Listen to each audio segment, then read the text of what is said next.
नमस्कार, मैं हूं दीपाली राणा। आप देख रहे हैं कमोडिटी राउंडअप। कमोडिटी बाजार पर तो नजर रहेंगी, लेकिन यहां से सीधे रुख करते हैं अमूल के गोल्डन जुबली समारोह का, जहां पर पीएम मोदी संबोधन कर रहे हैं। सरदार वल्लभ भाई पटेल के मार्गदर्शन में खेड़ा मिल्क यूनियन के रूप में रखी गई। समय के साथ डेयरी सहकारिता गुजरात में और व्यापक होती गई और फिर गुजरात मिल्क मार्केटिंग फेडरेशन बनी। आज भी ये सरकार और सहकार के तालमेल का बेहतरीन मॉडल है।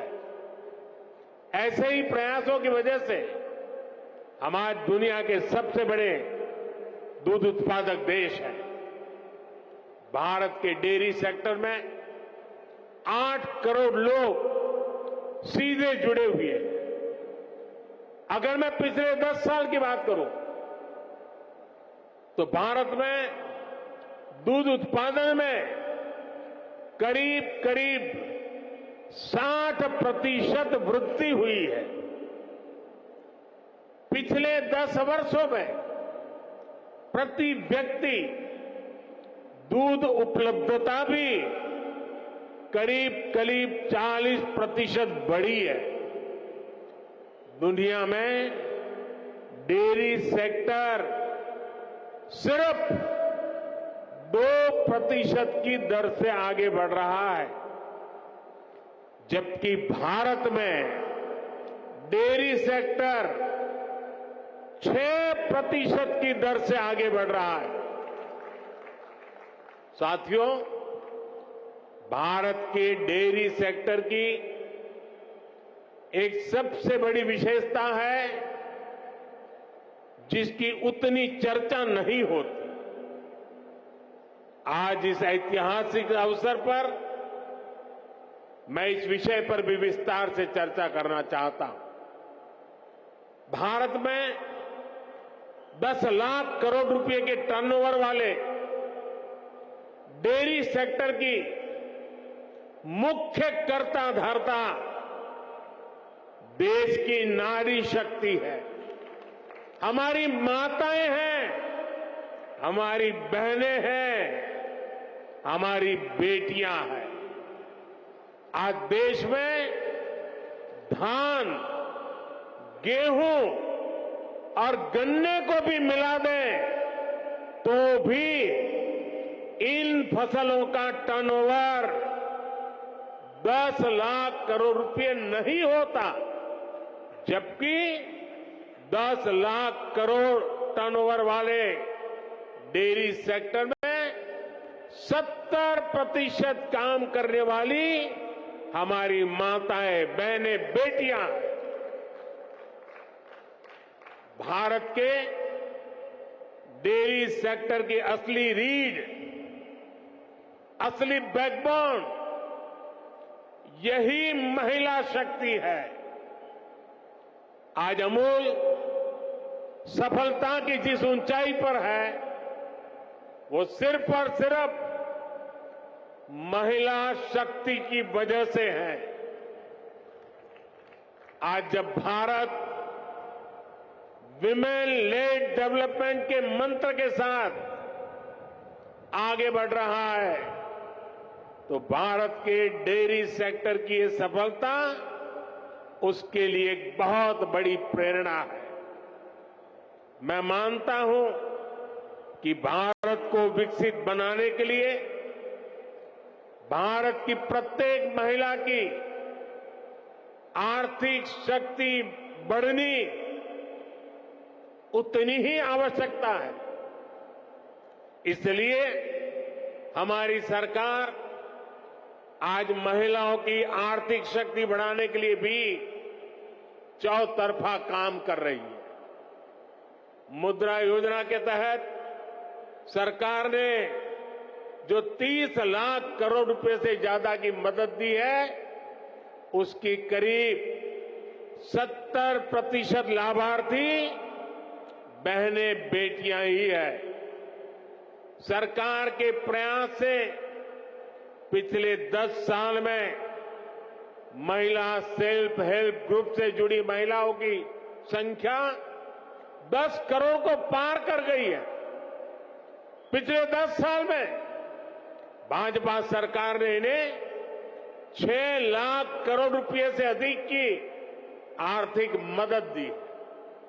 सरकार ने पीएम आवास योजना के तहत देश में जो 4 करोड़ से ज्यादा घर दिए हैं, उनमें से ज्यादातर घर भी महिलाओं के नाम है।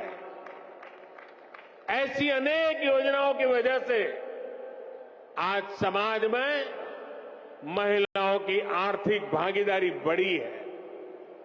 आपने नमो ड्रोन दीदी अभियान के बारे में जरूर सुना होगा। इस अभियान के तहत अभी शुरुआत में गांव के स्वयं सहायता समूहों को 15,000 आधुनिक ड्रोन दिए जा रहे हैं। ये आधुनिक ड्रोन उड़ाने के लिए नमो ड्रोन दीदियों को ट्रेनिंग भी दी जा रही है। वो दिन दूर नहीं जब गांव-गांव में नमो ड्रोन दीदियां कीटनाशक छिड़कने से लेकर खाद छिड़कने में भी सबसे आगे रहेगी। साथियों, मुझे खुशी है कि यहां गुजरात में भी हमारी डेयरी सहकारी समितियों में महिलाओं की संख्या लगातार बढ़ रही है। मुझे याद है जब मैं गुजरात में था तो हमने डेयरी सेक्टर से जुड़ी महिलाओं के लिए एक और बड़ा काम किया था।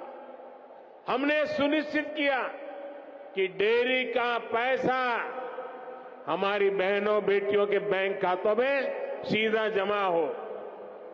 मैं आज इस भावना को विस्तार देने के लिए भी अमूल की प्रशंसा करूंगा।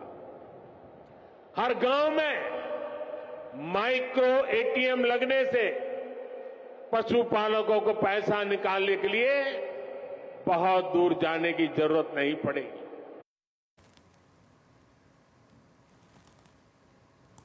तो आप सुन रहे थे पीएम मोदी को अमूल के इवेंट से, जहां पर वो अमूल के योगदान पर बातचीत करते हुए। लेकिन आगे बढ़ते हुए और अब बात करेंगे एक इंपॉर्टेंट खबर की, शुगर इंडस्ट्री से जुड़ी हुई, और वो है किसानों से भी के लिहाज से भी काफ़ी इंपॉर्टेंट, क्योंकि सरकार ने गन्ने की जो एफआरपी है वो 25 रुपये प्रति क्विंटल तक बढ़ा दी है। इसी डेवलपमेंट पर बातचीत करने के लिए हमारे साथ श्री रेणुका शुगर्स के एग्जीक्यूटिव चेयरमैन अतुल चतुर्वेदी मौजूद है। अतुल जी नमस्कार, स्वागत है आपका। तो पहले तो आपका इंस्टेंट कमेंट लेना चाहेंगे। जो एफआरपी में सरकार ने लगभग 8% का इंक्रीज किया है, कैसे आप इसे देखते हैं?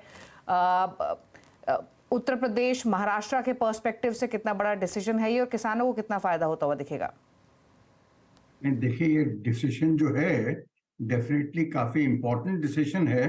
और आज के हालात में जहाँ की आप देख रहे हैं कि फार्मर एजिटेशन चल रहा है पंजाब हरियाणा में, ये गवर्नमेंट की तरफ से एक मैसेज गया है यूपी के स्पेशली केन फार्मर्स को कि देखिए गवर्नमेंट उनकी तकलीफों के ऊपर डेफिनेट तवज्जो दे रही है और उनके इनकम को डेफिनेटली बढ़ावा देगी। और उसी के मुतल्लिक मैं समझता हूँ ये अगले साल से इन लोगों ने इसका एफआरपी का इंक्रीज किया है ऑलमोस्ट 8%। और इसके साथ मैं समझता हूँ ये जहाँ तक इंडस्ट्री का सवाल है, इंडस्ट्री के लिए ये प्रैक्टिकली न्यूट्रल है। इसका एक मैसेज तो ये क्लियर हो गया है कि आज की तारीख में जो शक्कर के दाम थोड़े से दब रहे थे, क्योंकि हम लोगों ने जो शुरू में अंदाज लगाया था कि 29 मिलियन टन शक्कर पैदा होगी, उसकी जगह अभी कहीं ज्यादा पैदा हो रही है, तो उसको एक थोड़ा रोक लगेगा। और मैं समझता हूँ जो मैसेज जाएगा नीचे कंज्यूमर्स को भी कि भी ये जो प्राइजेस हैं ये बिल्कुल नीचे के बॉटम प्राइजेस हैं। और जहां तक नेक्स्ट ईयर का सवाल है, जबकि ये एफआरपी लागू होगा, उस समय गवर्नमेंट को डेफिनेटली जो मिनिमम सेलिंग प्राइस है और जो एथेनॉल का प्राइस है उसको रिवाइज करना पड़ेगा, क्योंकि जो अंडरस्टैंडिंग शुरू से रही है कि जितना एफआरपी बढ़ेगा उसी के प्रपोर्शन में एमएसपी और ये क्या नाम एथेनॉल का प्राइस सूटेबली ट्वीक किया जाएगा। तो मैं समझता हूँ as far as industry is concern long term neutral और मे बी गुड, क्योंकि इससे एक और फर्क ये पड़ेगा किसानों को गन्ने की तरफ उनका जो रुझान अगर कम होने की बातें आ रही थी, तो वो डेफिनेटली नहीं होगा। और जो अभी आज अपने सुन रहे हैं कि बरसात पानी भी नेक्स्ट सीजन का अच्छा होगा, तो ये सारी चीजें मैं समझता हूँ पॉजिटिव है इंडस्ट्री के लिए लॉन्ग टर्म। हाँ जी। अच्छा, तो अतुल जी, आमतौर पे जब एफआरपी बढ़ता है तो नजरें टिकती हैं फिर सीधे सैप पर, जो कि स्पेशली उत्तर प्रदेश में लागू होता है। तो आप क्या एक्सपेक्ट करें कि सैप भी अब सरकार, उत्तर प्रदेश सरकार बढ़ाएगी? और अगर आप एंटिसिपेट कर रहे हैं तो कितनी बढ़ोतरी हो सकती है? नहीं, मैं समझता हूँ सैप तो अभी नहीं बढ़ाएगी गवर्नमेंट, क्योंकि अभी यूपी में ऑलरेडी आप देखिए मुश्किल से मैं समझता हूँ महीना भर भी नहीं हुआ होगा सैप को बढ़े हुए। तो सैप तो अभी तो मैं नहीं समझता, हम लोग एक्सपेक्ट भी नहीं करेंगे कोई सैप अभी बढ़ेगा, क्योंकि उसको अभी बढ़ाने की कोई खास वजह भी नहीं है। और ये भी जो प्राइजेस हैं, ये एफआरपी लागू होगा नेक्स्ट सीजन में, आज नहीं लागू होगा। तो ये चीज मैं जरा क्लैरिफाई कर देना चाहता हूं कि ये इसका इम्पैक्ट इमीडिएट नहीं है। हाँ जी। ओके, तो फिलहाल उत्तर प्रदेश में अगर हम सैप की बात करें तो जो आपने कहा हाल ही में बढ़ोतरी हुई थी सीजन के लिए, वो 20 रुपए के आसपास की बढ़ोतरी हुई थी। लेकिन ठीक है, भले ही चाहिए एफआरपी अगले सीजन के लिए सरकार ने अनाउंस की है, बट मे बी लेटर, क्या पॉसिबल है रिवीजन सैप में? इसका जवाब यूपी के चीफ मिनिस्टर साहब या वहां के शुगर मिनिस्टर वही दे सकते हैं। हम लोगों के पास तो इसका जवाब नहीं है, और एक्सपेक्ट हम नहीं करते कि सैप बढ़े, जी, और आशा भी नहीं करते कि बढ़ेगा। ओके ओके ओके, ठीक है। चलिए, तो ये तो सैप पर बात हुई थी, महीने भर पहले ही हमने 20 रुपए के आसपास की बढ़ोतरी सैप में होते हुए देखी थी। लेकिन चलिए, शुक्रिया अतुल जी आने के लिए शो में और क्विकली अपने व्यूज़ देने के लिए इस डेवलपमेंट पर, कितना फ़ायदा होगा किसानों को या फिर इसके क्या मायने हैं। शुक्रिया आपका इस मुद्दे पर बातचीत करने के लिए। लेकिन चलिए आगे बढ़ेंगे और बात करेंगे स्ट्रैटेजीज़ पर भी। और स्ट्रैटेजीज़ पर जाने से पहले लक्ष्मण रॉय भी हमारे साथ मौजूद हैं, उनसे बातचीत कर लेते हैं और बात करेंगे कि सरकार ने जो पंजाब के किसानों के हित में कदम उठाने शुरू कर दिए हैं। रविवार को अगर बात करें तो सरकार ने 5 फसलों के लिए बेहतर विकल्प देने का प्रस्ताव दिया था, हालांकि किसानों ने इसे ठुकरा दिया। और क्या हालात हैं फिलहाल के, क्या अपडेट है, क्या एक्सपेक्ट करना चाहिए, सभी डिटेल्स लेकर दिल्ली से लक्ष्मण रॉय हमारे साथ मौजूद हैं। तो लक्ष्मण, बताइए क्या डेवलपमेंट हुआ है अब तक और क्या एक्सपेक्ट करें आगे? देखिए, लगातार जिस तरीके से किसान अपने आंदोलन पर अडिग हैं, इसका मतलब ये नहीं कि सरकार इसको लेकर बिल्कुल सक्रिय नहीं है। सरकार की तरफ से लगातार कोशिश इस बात की हो रही है कि किसानों के हित में कोई एक आपसी सहमति से प्रस्ताव तैयार किया जाए। और इसी कोशिश के तहत पिछले हफ्ते सरकार ने एक बहुत ही कारगर फॉर्मूला सौंपा था। फॉर्मूला ये सौंपा था कि आप धान और गेहूं की खेती करने में थोड़ी सी रुचि कम दिखाइए, 5 अलग अलग फसलें हैं उसमें रुचि ज़्यादा दिखाइए, जैसे मक्का, कॉटन, उड़द, मसूर, ऐसे 5 फसलों के एमएसपी के हिसाब से हम आपसे खरीदेंगे। जो सरकारी एजेंसियां हैं वो एजेंसियां आपसे खरीदेंगी, सीसीआई, नेफेड जैसी एजेंसियां खरीदेंगी। इसके लिए हम कांटेक्ट करेंगे, एमएसपी से जितना भी नीचे जाएगा तो हम सारा माल खरीदने के लिए तैयार हैं। इसके पीछे सरकार की सोच ये थी कि इस प्रस्ताव को अगर पंजाब के किसान स्वीकार कर लेते हैं तो सबसे बड़ी बात ये होगी कि परंपरागत तरीके से जो चावल और गेहूं की खेती की जा रही है उससे हट करके फोकस इन 5 फसलों की तरफ बढ़ेगा।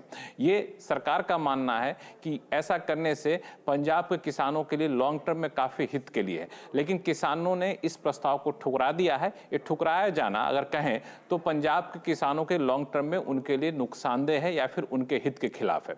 इसके पीछे दरअसल एक खास वजह है। खास वजह यह है कि खास तौर से धान की खेती किए जाने की वजह से पंजाब में जल स्तर काफी ज्यादा तेजी से गिरता जा रहा है। और इसका अंदाजा आप इसी बात से लगा सकते हैं कि 138 ब्लॉक का सर्वेक्षण किया गया, उसमें यह पाया गया कि 109 ब्लॉक में काफी ज्यादा पानी का शोषण हुआ है। 2 ब्लॉक में तो जल स्तर क्रिटिकल स्तर पर जा चुका है और 5 ब्लॉक में सेमी क्रिटिकल स्तर पर जा चुका है। सिर्फ 22 ब्लॉक हैं जहां पे सुरक्षित है। तो कोशिश अब यह होनी चाहिए कि धान गेहूं की खेती कम हो, मक्का, उड़द, मसूर जैसी खेती को ज्यादा हो। इस वजह सरकार ने प्रस्ताव दिया था। सरकार ने यहां तक कहा था कि 5 साल तक ट्रांजिशन पीरियड में अगर कोई आपको आर्थिक नुकसान होगा तो इस इसका हम फाइनेंशियल इंसेंटिव भी देंगे। तो एक तरीके से कहें तो सरकार इस पंजाब के किसानों के लॉन्ग टर्म हित में सोच रही है, लेकिन ये कह सकते हैं कि किसान अभी तक शायद इस बात को समझ नहीं पा रहे हैं। यही वजह है कि ये सहमति नहीं बन पा रही है। शुक्रिया लक्ष्मणी डिटेल्स बताने के लिए। तो सहमति तो अभी नहीं बनी है। सरकार लॉन्ग टर्म प्रोस्पेक्ट्स के पर्सपेक्टिव से किसानों के फायदे की बात कर रही है, लेकिन किसान अपनी जिद पर फिलहाल अडिग हैं। चलिए रुक रहे हैं इसी के साथ एक ब्रेक के लिए। ब्रेक के उस पर फोकस करेंगे स्ट्रैटेजीज पर। कोटक सिक्योरिटीज के VP Ravindra Rao, LNP advisory services के रिसर्च एनालिस्ट भूपेश शर्मा हमारे साथ बने हुए हैं। लौटेंगे और लेंगे ट्रेड एक छोटे से ब्रेक के बाद।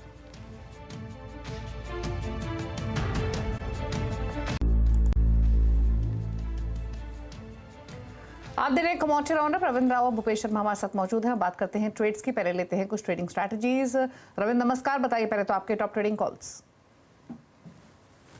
हिसाब से गोल्ड आज के लिए थोड़ा सा पॉजिटिव लग रहा है। पॉसिबिलिटी है कि एक बार 62,350 तक प्राइसेस जा सकते हैं।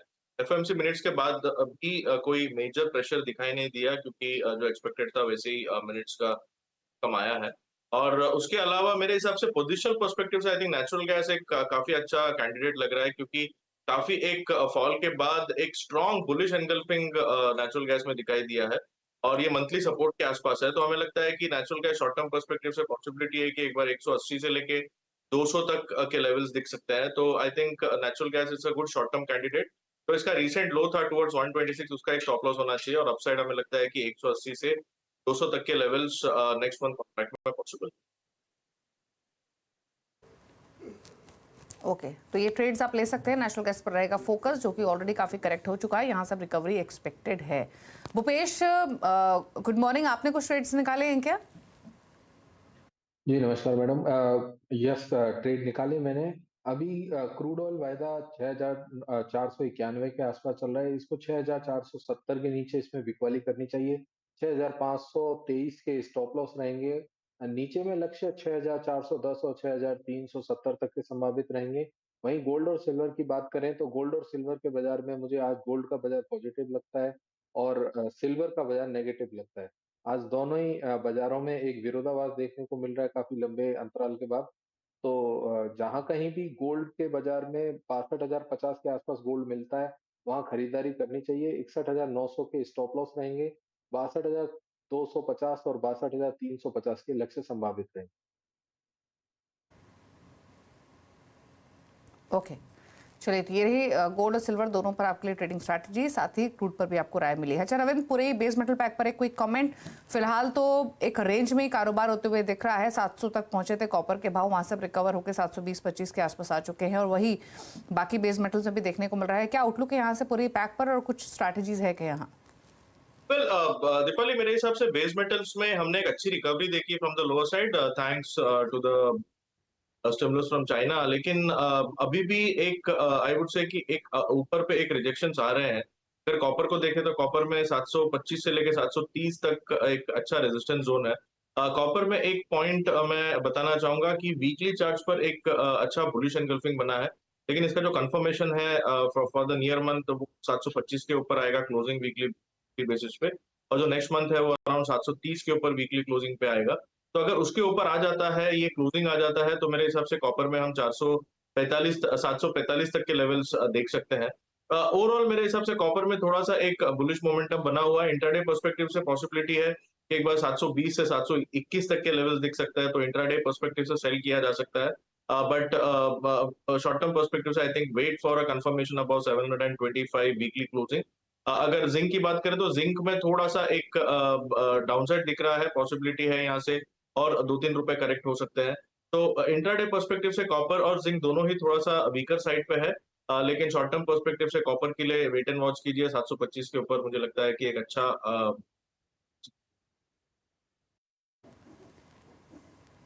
ओके, तो वेट एंड वॉच करने की सलाह है कॉपर पर, स्पेशली 725 के ऊपर अगर टिकता है तो यहाँ से तेजी एक्सटेंड हो सकती है। चलिए, शुक्रिया रविंद्र और भूपेश क्विक कमेंट्स और व्यूज अपने स्ट्रैटेजीज पर देने के लिए। ज़्यादा बातचीत नहीं हो पाई समय की कमी की वजह से, बट थैंक यू शो में आने के लिए। रुक रहे इसी के साथ एक ब्रेक के लिए। ब्रेक पर आपके लिए लेकर आएंगे फ्यूचर एक्सप्रेस। नमस्कार।